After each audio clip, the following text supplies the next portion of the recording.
The Bible is the story of people on the move. We think of the Hebrew people fleeing slavery in Egypt, Ruth and Naomi's journey across seemingly insurmountable physical and cultural boundaries, Esther's use of a false identity in order to survive, and even Jesus' early displacement in fear of Herod. No matter why they leave or where they go, God is present, reminding them who they are and calling them forward with the promise of new life. And when God's people find a home, they remember their own story of being displaced and make room for strangers in their midst. It says in Leviticus, "When an alien resides with you in your land, you shall not oppress them. The alien who resides with you shall be to you as a citizen. You shall love them as yourself. For you were aliens in the land of Egypt. I am the Lord your God." End quote. Does your family include the story of refugees? Well, mine does.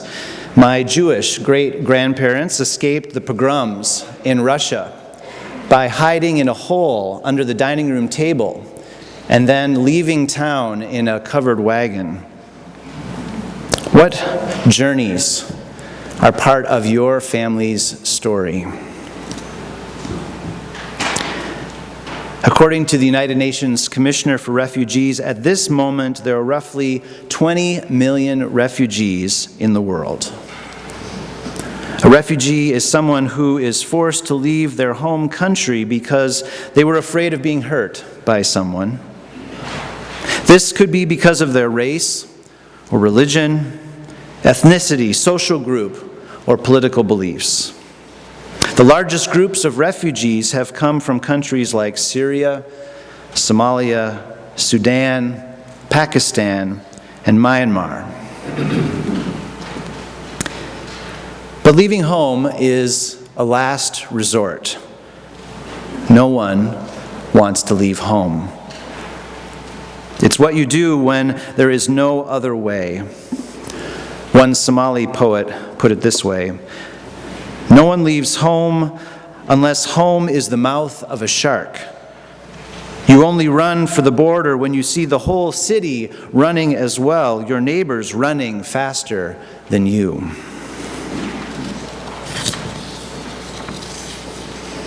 In the coming weeks, our church will again become part of the journey of a refugee family who has left their home and is coming to Minnesota.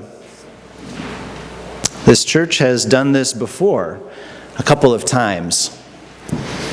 We do not yet know anything about those who are coming this time, their names, where they are from, if they have children, or what they had to go through to get here. We hopefully will hear in the coming weeks from the Minnesota Council of Churches that a family is on their way for us to accompany. Our commitment is to extend to them the hand of Christian love and hospitality along the road of their journey, to accompany them as they find their way.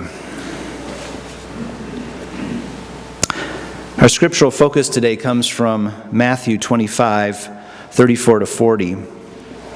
In it, the disciples keep wanting to make everything all about Jesus.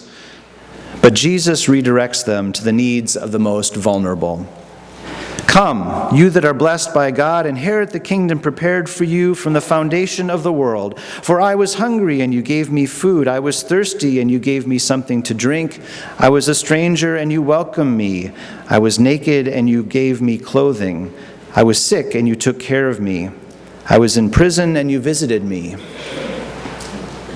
Confused, they answered him, "Lord, when was it that we saw you and did these things for you?" And Jesus says, "Truly I tell you, just as you did it to one of the least of these, the members of the wider family, you did it for me."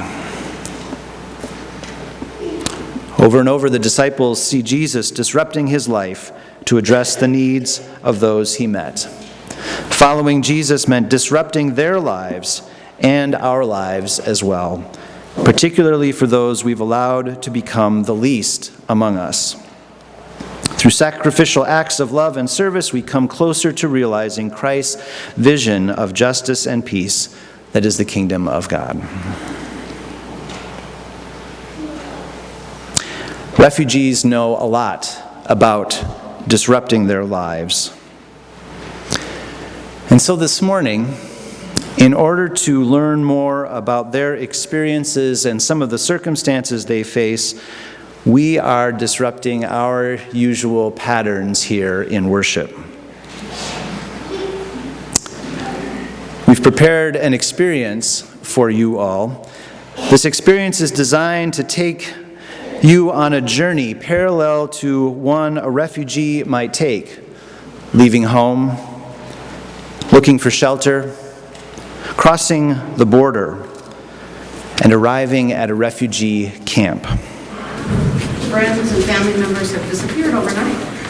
Did they go fight? Did they get arrested?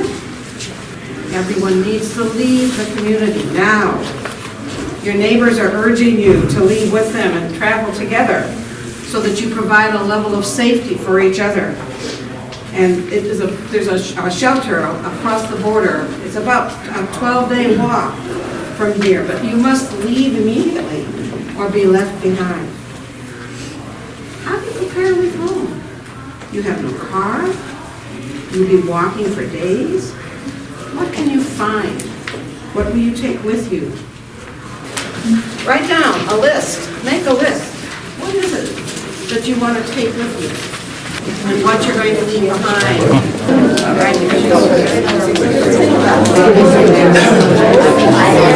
The children, they all want bags. Wander through. Here we go.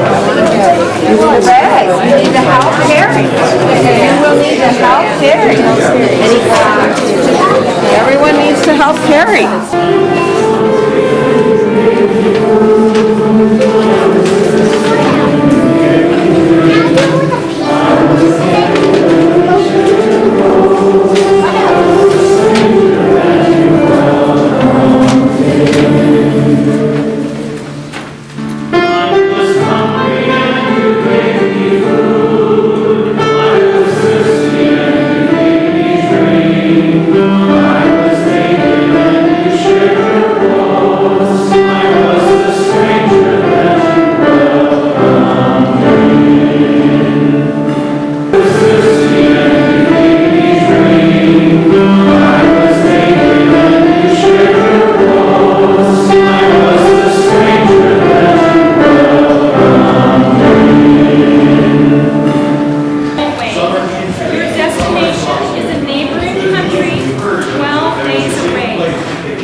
The men have a different task.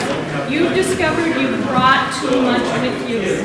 Look at the list of things you are carrying. Look at the list and reduce it by 1/3. And have some blankets, but not enough for the whole room. So these are some situations that some of you find yourself in.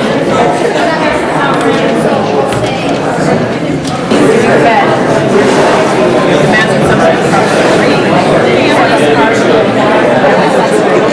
Oh yeah.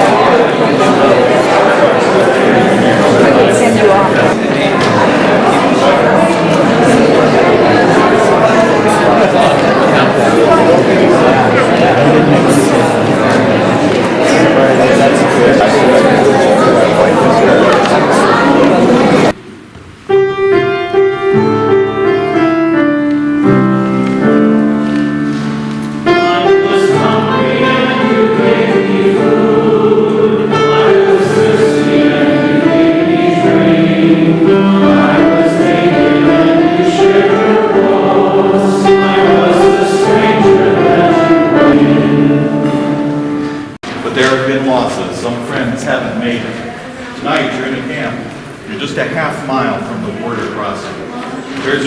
a UN refugee camp just over the border.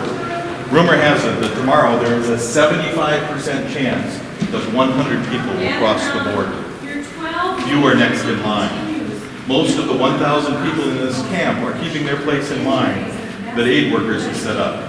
These international workers walk throughout the camp, helping with injuries, offering food and counsel. They are calming everyone down. Just so at night you have to be alert for people that enter the camp and harass and threaten the most vulnerable. They also come with offers to take you to a lesser-known border crossing to the north. This service is for a fee for those with a little money. Tomorrow is promising. 12 days of walk, and finally, safety, shelter, food supplies, and medical attention is close. But not everyone has identification or legal papers needed to cross the border. Everyone must take at least one additional person and create a combined family here. So your task is find someone near you and create a combined family. Because combined families will be kept together as you cross the border. So you want to take as many of your neighbors with you. So your task is to find someone near you and create a combined family. Decide what your last name will be and what you will use and what your relationship to each other is. Are they a cousin, an uncle, an aunt, a niece, a nephew?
You are almost at your journey's end.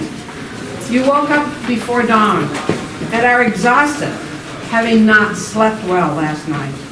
You and your new combined family approached the border and successfully negotiated the initial search of all your possessions, a body search, a battery of questions by the military officers.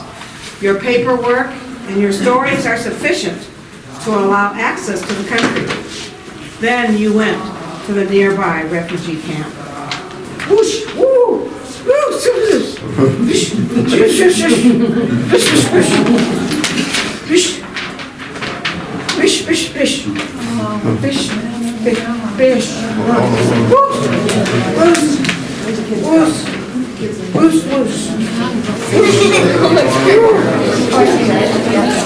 You're still short of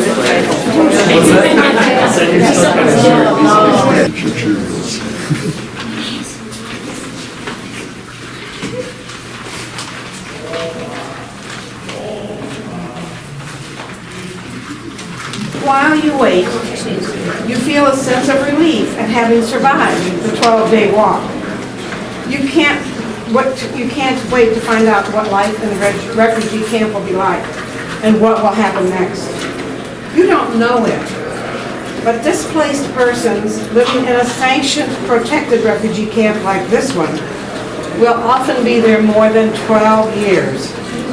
Some will be fortunate enough to relocate to another country by means of sponsorship programs.